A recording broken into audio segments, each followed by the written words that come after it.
अस्सलाम वालेकुम। Welcome back to my channel and welcome back to another video. कैसे हैं आप सब? आई होप सब ठीक ठाक होंगे। जी अल्हम्दुलिल्लाह मैं भी ठीक ठाक। आज मैं लाई हूँ आपके लिए बड़ी ज़बरदस्त लब्बे शीरी की रेसिपी, जिसको आप घर पे आराम से ट्राई कर सकते हैं। चलते हैं रेसिपी की तरफ। जिन्होंने अभी तक मेरे चैनल को सब्सक्राइब नहीं किया, काइंडली मेरे चैनल को सब्सक्राइब कर लें और बेल आइकन को प्रेस करना मत भूलिएगा। तो चलते हैं रेसिपी की तरफ। बिस्मिल्लाहिर्रहमानिर्रहीम। सबसे पहले हमने यहाँ पे जेली बनानी है। मेरे पास स्ट्रॉबेरी जेली थी तो मैंने इसी को ही बनाई है।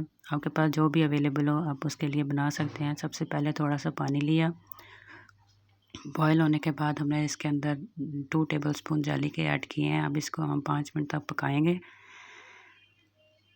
ध्यान रखिएगा इसकी गुठली ना बने।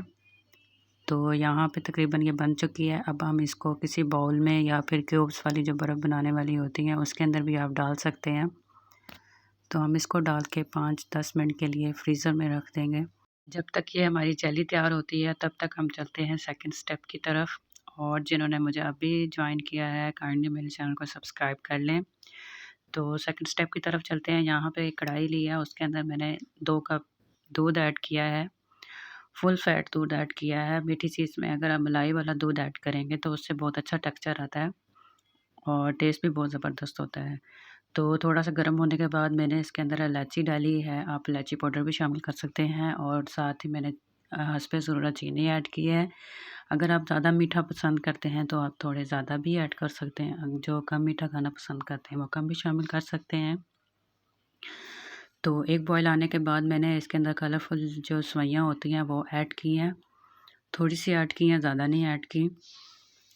यहाँ पे देखिए इसको फुल बॉयल हो चुका है। अब हम इसको हल्की आंच पे पकने के लिए रख देंगे और चलते हैं थर्ड स्टेप की तरफ। यहाँ पे मैंने मैंगो फ्लेवर लिया है कस्टर्ड का। आपके पास जो भी अवेलेबल होगा आप उसके अंदर शामिल कर सकते हैं, वनीला फ्लेवर या मैंगो फ्लेवर। ठीक, यहाँ पे मैंने 2 स्पून लिए हैं कस्टर्ड के। अब उसके अंदर थोड़ा सा मिल्क ऐड किया है। अब इसको हम अच्छे से मिक्स कर लेंगे। ध्यान रखना है कोई गुठली ना बने। इसको अच्छे से मिक्स करके साइड पर रख लेंगे और देखेंगे हम हमारी सेवइयाँ गल चुकी हैं।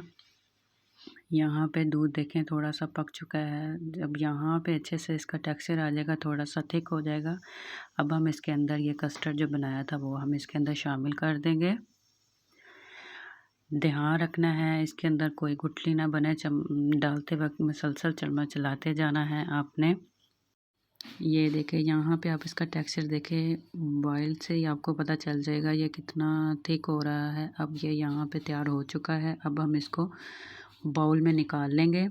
आप चाहें तो, मैंने तो बॉयल नहीं किया, आप चाहें तो इन सेवइयों को बॉयल करके भी दूध में शामिल कर सकते हैं।